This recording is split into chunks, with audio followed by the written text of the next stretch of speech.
জিবরিল আমিন আবার দাহিয়াতুল কলবির শুরুতে আল্লাহর হাবিবের সামনে, ওগো হাবিব কি দেখলেন?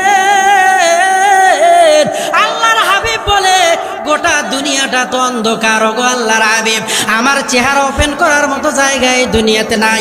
600 ডানার মধ্যে একটি ডানার অর্ধেক দুনিয়াতে রাখতে চেয়েছিলাম, সেই জায়গা নাই।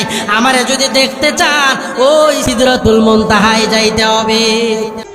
তোমার চেহারাটা দেখাইয়া দাও। আল্লাহর হাবিবকে জিবরিল আমিন চেহারা দেখানোর জন্য 600 ডানা উন্মুক্ত করে তার ওই চেহারাটা আল্লাহর হাবিবকে দেখায় দিলেন। আল্লাহর হাবিব দেখে তো এবার জিবরিল আমিন বলল, পয়গম্বর আপনার চেহারাটা আমারে একটু দেখান। আল্লাহর হাবিব বলল, আমার চেহারা আসল রূপ দেখানোর জন্য দুনিয়াতে তো জায়গা নাই, ওই আল্লাহর 7 আসমানেও জায়গা নাই। আমার চেহারা যদি দেখতে চাও, লা মাকান লা জামাল, ওই আরশে আজিম ছাড়া আমি নবীর চেহারাটা ওপেন করার জায়গা নাই। সুবহানাল্লাহ বলে।